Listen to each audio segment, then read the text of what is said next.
Ketua, terkait money politik udah sampai di mana nih Ketua?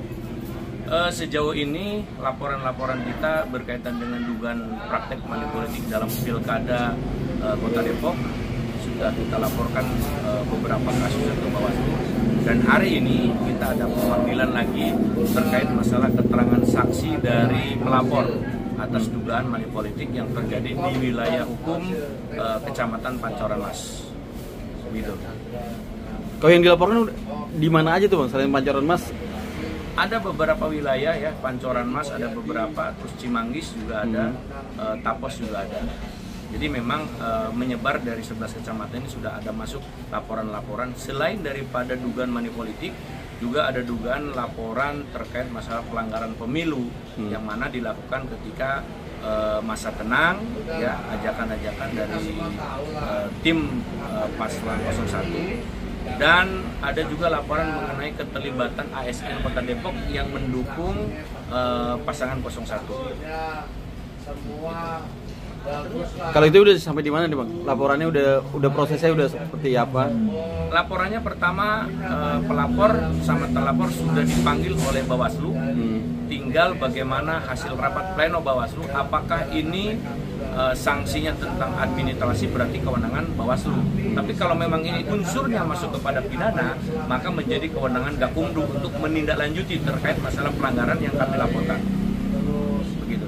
Nah, kami dari tim advokasi tentunya berharap bahwa setiap pelaporan, ya, setiap pelaporan berkaitan dengan dugaan pelanggaran pilkada ini, Bawaslu harus bertindak tegas, ya. Bawaslu harus berdasarkan dengan prosedur, ya, tidak boleh ada kata-kata tanda kutip, ya, pesanan-pesanan, tegak lurus ke depan bahwa demokrasi di Kota Depok harus dikawal, sehingga kedepannya tidak ada lagi terjadi kecurangan-kecurangan yang seperti saat ini. Jadi seperti itu. Ya Bang, kan siap mengawal sampai selesai nih Bang. Tentunya kami dari tim advokasi, ada 50 advokat yang memang bergabung di tim advokasi pemenangan 02, sangat siap untuk mengawal, mendampingi sampai dengan pasangan 02 Sofian Chandra dilantik menjadi wali kota Depok 2025-2030. Kalaupun memang ada gugatan, kami siap untuk menghadapi gugatan mereka, dan kami sudah menyiapkan semua bukti-bukti saksi-saksi. Ya, semua bukti-bukti dan saksi-saksi kami sudah siapkan semuanya. Ya, dan ingat, gugatan dalam pilkada ada batas ambangnya, yang mana Kota Depok itu penduduknya di bawah 2 juta, sehingga ambang batas untuk gugatan itu 0,5%. Sementara saat ini selisihnya berdasarkan hasil relkon, ya, yang sudah dihitung mulai dari tingkat TPS sampai dengan tingkat kecamatan, selisih kita 6% lebih. Ya, selisih kita 6%. Jadi jauh untuk melakukan gugatan itu. Ya, terlepas dari mereka nanti mau melakukan apapun caranya untuk melakukan gugatan, monggo silakan. Yang jelas kami sebagai tim advokasi 02 siap menghadapi, ya, dan siap memenangkan dalam pertarungan di pengadilan. Bang, kan banyak laporan di money politik nih Bang. Ada berapa laporan nih Bang yang sekarang lagi diproses nih Bang? Untuk pastinya nanti kami sampaikan secara resmi rilisnya, ya. Tapi dari masing-masing kecamatan kami sudah melakukan laporan berdasarkan alat bukti dan saksi-saksi. Gitu. Ini saksi-saksi ini selama ini ini kan Bang, di backup atau dilindungi nih? Yang jelas saksi yang mau melaporkan berkaitan dengan dugaan money politik ini kami selalu mendampingi, ya, dan kami juga memberikan perlindungan hukum baik kepada si saksi maupun kepada keluarganya, sehingga mereka merasa bahwa ada perhatian, ya. Kenapa mereka mau melaporkan? Bukan atas suruhan, bukan atas permintaan dari kami sebagai tim 02, tapi atas dasar kesadaran dari warga tersebut, yang mana mereka berharap bahwa Kota Depok perlu ada perubahan. Kota Depok perlu ada pemimpin yang baru yang memperhatikan dari seluruh golongan, ya. Jadi bukan ada iming-iming, tidak ada. Mereka murni melaporkan karena merasa bertentangan dengan hati nuraninya. Bagaimana seorang warga harus memilih pimpinannya dengan cara-cara yang kotor, dengan cara-cara yang busuk, ya. Ingat, Depok ini kita punya julukan Depok kota religius.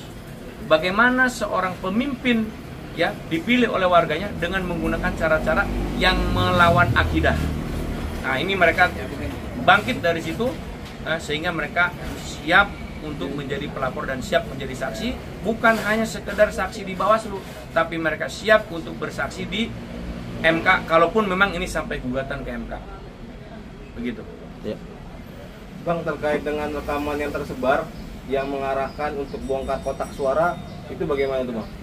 Hari ini ya kami tim advokasi ya jam yang sudah ditentukan oleh kami akan melaporkan ya dugaan terkait masalah perintah atau instruksi dari salah satu tim pasangan 01 yang mana ya dugaan kami ini menjadi provokatif ya terhadap demokrasi yang sudah kita lakukan di Kota Depok ini, sehingga rangkaiannya dari instruksi yang beredar luas melalui voice note ya ada beberapa saksi di kecamatan yang tidak mau tanda tangan ya, tapi buat kami itu tidak terlalu penting. Saksi di kecamatan mau tanda tangan mau tidak itu urusan mereka. Yang paling penting adalah saksi daripada paslon 1, paslon 02 di TPS semua tanda tangan. Ya, semua tanda tangan saksi-saksi itu. Ya. Jadi kalaupun di kecamatan tidak tanda tangan ya urusan mereka. Yang jelas kami akan tetap mengawal proses demokrasi ini berjalan dengan baik, dengan bersih, sehingga kita menghasilkan pemimpin Kota Depok ini orang-orang yang amanah, orang-orang yang tidak berpikir tentang kepentingan kelompoknya atau kepentingan pribadi, tapi memikirkan bagaimana tentang kesejahteraan warga Kota Depok. Berarti dari rekaman tadi ingin dibawa ke jalur hukum? Jelas ya, kami akan melaporkan ya ke Bawaslu. Kalaupun memang ini ranahnya sebagai provokator menjadi undang-undang pidana, tentu ini menjadi kewenangan juga dari Bawaslu untuk merekomendasikan kepada Gakumdu. Dari Gakumdu nanti menindaklanjuti proses pidana umumnya. Jadi seperti itu. Baik. Ya. Udah. Ketua, makasih banyak atas waktunya. Siap.